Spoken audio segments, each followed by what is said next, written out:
السلام عليكم بنات، كي دايرين؟ لاباس عليكم؟ نتمنى تكونوا كاملين مزيانين وكاملين بصحه جيده. وصلكم هذا الفيديو وانتم في احسن الاحوال.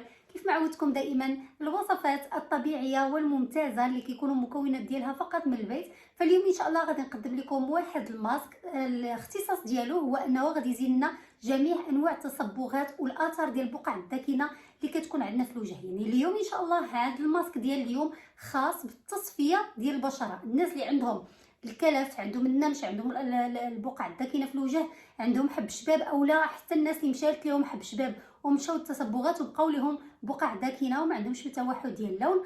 فاليوم ان شاء الله هذا الماسك غادي يهنيكم جميع هذه الانواع ديال المشاكل. الماسك خطير، غادي يصفي الوجه، غادي يوحد لكم اللون ديال البشره زائد التبييض اكيد. يلا خليكم معايا ندوزو نشوفوا المكونات. ودائما تحت شعار الوصفه الطبيعيه باقل تكلفه وحتى النتائج كتكون جميله بزاف. فبالنسبه لهذا الماسك اول حاجه غادي نحتاج هنا الخرقوم اولا الكركم، يفضل انه يكون مطحون على اليد باش هكا نكون متاكده ما فيهش ملونات. ثاني مكون عندي هو دقيق الحمص، يفضل انه يكون منيل مزيان باش هكا ما يجرحش لكم البشره ديالكم. بالنسبه للناس اللي ما عندهمش دقيق الحمص ممكن تستبدلوه بالدقيق ديال الفول اولا دقيق ديال العدس، حتى هو مزيان بزاف بالنسبه لهذا الماسك. ثالث مكون عندي هما الزبادي اولا الياغورت الطبيعي. دابا البنات غادي ندوز نجمع الماسك ديالي، خليكم معايا. بالنسبه للمكونات غادي نستعمل ملعقه صغيره من كل مكون بحال هكا. ثاني مكون كيف ما قلت لكم الدقيق ديال الحمص. الفوائد ديالو البنات هو انه كيزيل البقع، الحبوب، الناس اللي عندها الحبوب في الوجه، اللي عندها حب شباب، فهو جميل بزاف. هذه الوصفه كينقي الوجه بشكل رائع جدا. بالنسبه لهنا الياغورت الطبيعي غادي نستعمل معلقه كبيره اولا 2 معالق صغار على هذا الشكل هذا. ودابا غادي نحاول ندمج العناصر مزيان على هذا الشكل هذا. بالنسبه للياغورت الطبيعي راه زوين البنات بزاف. بالنسبه للاخوات اللي ممكن انكم تبغيو تستبدلوا الياغورت الطبيعي ممكن انكم ديروا في بلاصتو ماء الورد. بالنسبه للناس اللي عندهم حساسيه ديال ماء الورد يفضل انكم تستعملوا ياغورت طبيعي، جميل بزاف على البشره، حتى هو كيعطي واحد النضاره وترطيب واحد اللمعان، كيعطي البشره زوين بزاف. غادي نحاول ندمج العناصر هكا مزيان. كيف ما قلت لكم يفضل ان هاد المكونات تكون منيله ولا مغربله مزيان كيف ما كتشوفوا باش كتعطينا شكل بوماد باش هكا ما يجرحش لنا البشره ديالنا. غادي نحاول ندمج العناصر مزيان وصافي. البنات راه كلكم ممكن تهلاو في البشره ديالكم بدون تكلفه. صافي، هذا هو الماسك ديالنا ديال اليوم.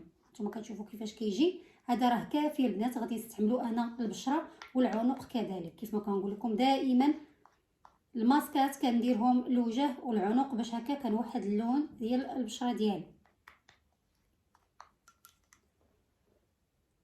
وصافي البنات دابا غادي ندوزو نشرحوا طريقه استعمال الوصفه. بالنسبه للوصفه البنات دائما نستعملوها كل ليله على البشره اللي تكون اكيد نقيه. فبالنسبه للمكونات فهي مفيده جدا. كيف ما كنعرفوا الخرقوم هو مضاد للالتهابات، خطير جدا في التصفيه ديال البشره، كيوحد اللون ضد الشيخوخه وكذلك يحيدنا التصبغات العميقه اللي كتكون عندنا في البشره. بالنسبه للاخوات اللي عندهم الكلف كننصحكم بزاف باش تستعملوا هذا المكون رائع جدا.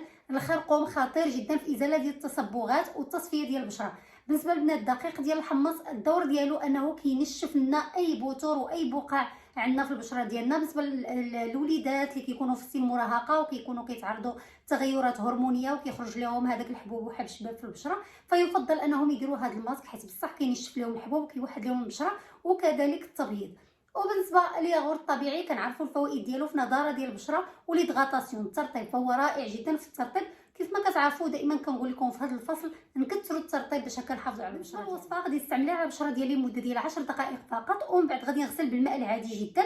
من بعد ما كنغسل الوجه ديالي كيتم الترطيب اكيد. بالنسبه للاخوات اللي عندهم مشاكل ديال المسامات يفضل انكم ترشوا على الوجه ديالكم ماء الورد اللي يكون بارد مزيان. ما تبقاوش تغسلوا وجهكم بالماء سخون البنات، تجيكم برد تغسلوا وجهكم بالماء سخون.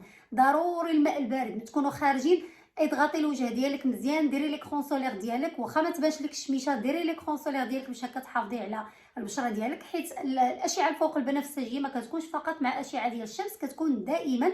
لذلك البنات ديما الترطيب بالليل وفي الصباح ندير لي كرون سولير ديالي اولا الواقي الشمس ديالي. بالنسبه للوصفات هي وصفات ديالي انا اللي مكوناها وانا اللي صنعاها وانا اللي بحثت على كل مكون على حده، وهي راها مجربه عليا انا قبل ما نعطيها لكم، يعني عن تجربتي الخاصه. نبغيكم حتى نتوما تستافدوا معايا. وإلا عجبكم الفيديو ما تنساوش اللايكات والاشتراكات مع الاهل والاصدقاء والاحباب، باش هكا دائما يدوم التواصل وتشجعوني دائما نقدم لكم الافضل. بالنسبه للاخوات دائما للتذكير فقط، الاخوات اللي عندهم اي مشكل كيعانيو منه يكفيو فقط تخليو لي تعليق اسفل الفيديو المشكل اللي كتكونوا كتعانيو منه، وانا اكيد غادي نكون راه الاشاره وغادي ندير لكم ماسكات ووصفات رائعه جدا لحل المشكل اللي كتكونوا كتعانيو منه. يلا البنات، ملتقانا غادي يتجدد فيديو جاي ان شاء الله مع وصفه جديده، وهانتوما.